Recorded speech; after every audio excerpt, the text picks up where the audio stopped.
start pulling data. And that's what I want to talk to you guys about how to build a link building game plan that's actually going to win. Because you know what? Had I done this a year and a half ago, when I got that link from the New York Times, I wouldn't have sat there on Sunday and Monday rubbing my hands going, this is going to be awesome. I would have already known that that's not how people were winning in that industry. But it hurt so bad. All right? So how many of you developed a competitive link building analysis? How many of you? Okay, good. There's not a lot of hands up. That means there's an opportunity for all of you to be more awesome than you already are, right? The reason why my client got linked from the New York Times and it didn't help him rank well, and I had no idea, is because I never did this. That pain made sure I never let that happen again. I go into every link building campaign with a game plan of exactly how people are winning in that space, and that's what I'm going to show you so you never build the wrong links again. And if somebody's in your industry doing a bunch of black hat garbage, I got slides on how to do it white hat and get the same links they're getting. And I'd like to update it every 6 months if I could. Because you know what? My friend that got beat with luggage, people were creeping up on her. But because her existing firm was never actually being remotely proactive. I mean, who wouldn't want to just collect a check when you're sitting at number 1? Yeah, we're working on it. You're still number 1, aren't you? They did nothing. They did nothing. They built no links, they did nothing. They didn't protect that asset, right? Sometimes it's best to actually, when you have that top ranking, that's the time to continue to build that asset, not to chill. So, I'm going to show you a couple visuals first to understand how you're getting beat on service. So this is the part where you're probably going to have to start taking a lot more notes. I talk really fast, and how am I doing on time? You're good. Plenty good. Okay. All right. So SEO Moz has this tool. I should have put the link on. See, I'm really bad with putting the link in the presentation and shortening them. So I'll make sure if you follow me, I'll put them all out there. But this tool, you drop in 2 domains, and SEO Moz kind of says, okay, well, quickly, I can see where this company is beating me out for certain types of links, right? Cool. I like visuals because it helps me get a good scent. I like to sniff for a little bit and see, am I onto the right thing? I'm totally going to try to put sunglasses on the back of my dog's ass, by the way, because that looks hilarious. SEO Moz is open Site Explorer built this after we showed something very similar at a MozCon to see why Brandon wasn't going to do that. So, we built something like this and showed it at MozCon. This showed up and it's done a lot better. And now everybody gets to take advantage of it. The beauty of this is, it's giving me a quick glance on how I'm getting beat for a certain keyword. It lets me know where I'm the weakest and where I'm the strongest, right? This is how you should start to think about building your link building game plan. Find the areas where you're weak. Find where you're losing out on the search rankings and build your plan around that. If any of you, which we're all guilty of this, you start off going, well, here's the things I can get that are really easy. I'm going to do this, and forms, and this, and that. You got to do this step first. You got to build a plan that you can actually know. See, this is why you don't get the budgets. So anybody in here is like, oh, my boss never gives me the budget to get the links that I need. Come to them with something that shows them some data that says, well, it looks like we're getting beat because of this. And the way to get more of that is by doing this. And this is how much more money we'll make as a result if we actually get it. I love the slide you had earlier on making that connection. You know, it's something that I always try to get our team to think about at SEER is think about dollars and cents. You're talking to a CEO. They want you to talk to them for 4 minutes and they want to make a decision in the 5th minute, right? And if it's dollars and cents, it makes it a lot easier.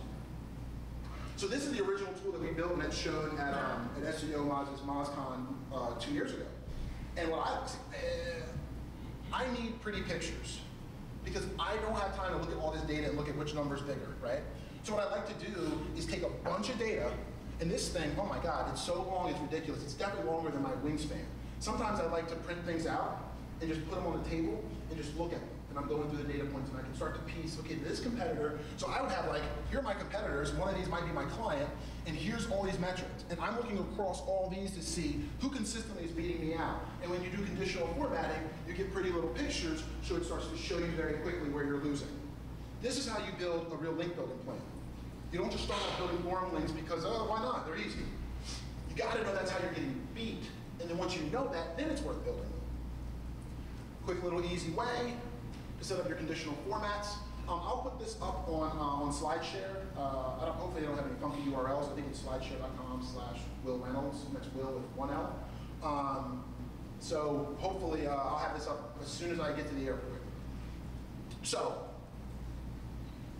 a lot of the tools, SEO Moz, Majestic, they'll give you this. You want to dump that out and make it look more like this, right? Which I think is exactly what SEO Moz has been going towards with some of their newer tools when you look at competitors. But here, if I am, ranking number 8, then I can look. Now, of course, guys, none of this stuff always just adds up. I mean, the algorithm is pretty complex, as you showed earlier. So it's not just like, wow, if I just get more exact or phrase match anchor text, I'm going to become number 1. Because the number 2 person has significantly less and is right behind them. And they got much less links than these 2 folks, right? So don't look at it so simplistically. But if you take 8 or 10 data points and find the ones that are most egregious, right? The ones where you're just getting smoked, that's where I would recommend you start building your links. I can't tell you how many times people, I got an RFP the other day, and I said, I got to call this guy. And I'm like, look, I'm going to help you pick the right SEO firm if it's not us. Some of his requests, I would like 20 Moz ranked 5.5 links or higher every month. So then, my approach is to never tell somebody they're wrong. I ask questions. What research have you done to show that that's what you need? Well, but you know what though? It's our fault. I used to be a hockey goalie. And I call it the goalie's mentality. I can't wait to write about it someday. I think everything's my fault. The beauty of thinking everything's your fault means you can be part of the solution. The minute you say, well, the winger should have, like when you were still in the net, you got to walk forward to the pads. You could have stopped that puck, right? So it's a goalie's mentality that I have. So I think we did this to ourselves. We set clients' expectations wrong. We have been crappy to our clients as agencies. It's true. You should just see the stuff that I see. It's like people just don't care. People just treat their clients like crap until they decide to move to another SEO firm. Then they get 3 weeks of love again, right? So we've kind of built this thing where this poor guy's going, are you going to get me 20 Moz ranked 5.5 links or higher? Why does he think that? Because you know what? So many other people don't want to hold any level of accountability, and they just want to go, hey, we did what we did, man, I'm sorry. So unfortunately, we have bred clients sometimes to think that way because we've been ripping them off. It's sad. And that's another tirade for another day, because I only got a half hour. All right, so, but sometimes we also get aggressive. What's your early warning signal to know that you're getting too aggressive on something? Now, you can never get too aggressive on domain trust and things like that, but you can get too aggressive on anchor text. What's your early warning signal? How many of you build every single link to your site? Right, very few of you. How many of us have people like interns who help us knock some of this stuff out? We all should. Interns want to impress the boss. So you say, how about 5 links that are all roughly around this theme? They're like, well, 5? If I get 25, they're going to hire me full time. No, don't get 25 links that say that word to that page. Please don't do that. Too late. How do you find out that happened?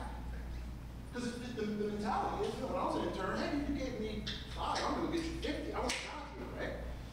When they do that, they don't realize that sometimes they're doing something that's actually going to hurt you, right? So the idea there is very simple. You've got to track these things over time to make sure you've got an early warning signal to say, why are we the one with the most anchor text of everybody that's ranking in the top 10?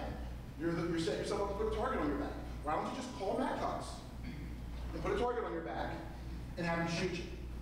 Because you don't want to be the outlier. When you're getting aggressive at SEO and you're in an aggressive or competitive space, you don't want to be the one going, hey, yeah, everyone else, 1,000 links, me, with the word SEO in it. Everyone else, 1,000, me, 10,000. You're putting yourself out there to get smacked down. So this is obviously, I want you guys to start thinking about creating a game plan before you do SEO. And now I'm going to show you some of the different ways that people get beat and how to battle these. So when it comes to domain or page authority, so let's say you're looking at all your competitors for a keyword, and you're saying, I'm getting beat on authority type metrics. Sorry, this takes time. So there's no shortcuts on this one. Well, there probably is. Where is it? It's not here. I was going to say. I know somebody will probably figure this out and build it by the time he gets home on his iPhone. But you look at the type of sites you want links from. I think I heard from Wil Reynolds once. He was trying to get links for one of his clients out of TechCrunch. Didn't realize he went into LinkedIn, looked at TechCrunch. 3 people from TechCrunch were following him. Easy, right? So you want to look at what a site that you want to link from. If it's a high domain authority site, remember, they're not linking out to anything. What do they typically link out to? Put it all in the spreadsheet, right? When they link out to a site, what's the page authority or domain authority of those sites? Are you somewhere in that range, or are you really, really low? If you're really low, there's a good chance that now's not the time to talk to them. How many followers do the sites they link out to have? Do they have a Twitter profile? Do they have followers?